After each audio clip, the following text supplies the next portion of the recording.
Feelings ఏంటి, వాళ్ళు ఎట్లా ఎక్స్ప్రెస్ చేసుకుంటారు, ఇవన్నీ కూడా ఈ బ్లాగ్లో అయితే చూసేయండి మీరు. అండ్ వాళ్ళు ఖచ్చితంగా చూడండి. Let's go. అబ్బాయి వాళ్ళ తరపున వాళ్ళైతే వచ్చేసారు. వాళ్ళ మరదలు, వాళ్ళ మేనత్త, వాళ్ళ సిస్టర్, వాళ్ళ మదర్, వాళ్ళ ఫాదర్ అయితే వచ్చారు అబ్బాయితో పాటు చూసుకోవడానికి. సో మా సైడ్ కూడా రిలేటివ్స్ ఉన్నారు. మేమందరం కూడా పెళ్లి చూపులు అనేది ఎలా జరుగుతుందో మేము కూడా చూడాలనుకుంటున్నాం. ఎందుకంటే నా మ్యారేజ్కి అయితే అవ్వలేదు.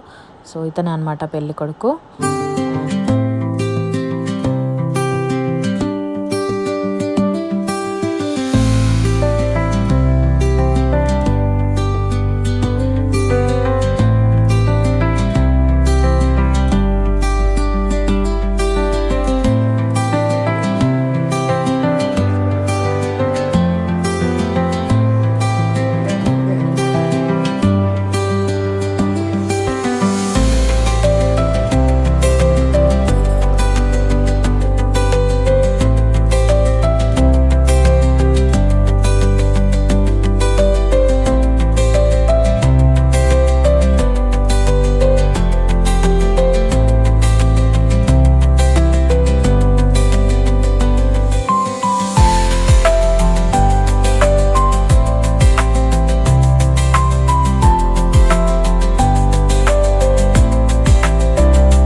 ఇక్కడ మా చెల్లి వచ్చిన తర్వాత డిస్కషన్ అనేది స్టార్ట్ అయిందనమాట. పెళ్లి చూపులు యాక్చువల్గా ఇప్పుడే స్టార్ట్ అయ్యాయి.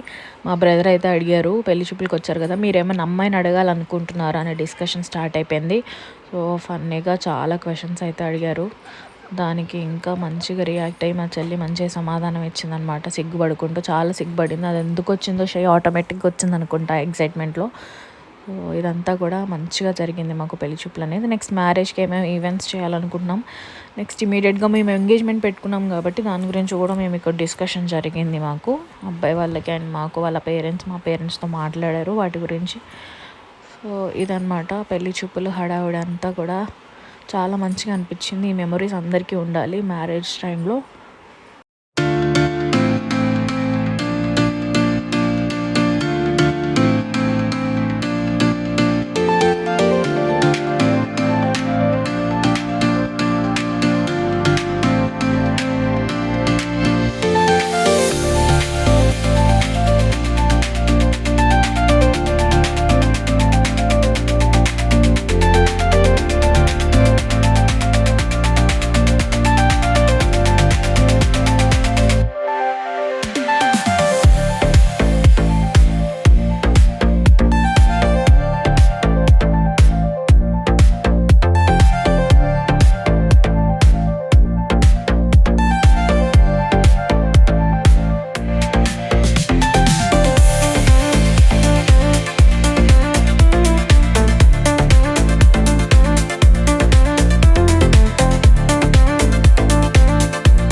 పెళ్లి చూపుల రోజునే మేము ఎంగేజ్మెంట్ డేట్ కూడా ఫిక్స్ చేసుకున్నాం అనమాట. సో ఎట్ ఏ టైం మేము షాపింగ్ కూడా కంప్లీట్ చేసుకుందాం అనుకున్నాము. సో మాకు టైం అనేది ఎక్కువ లేదు.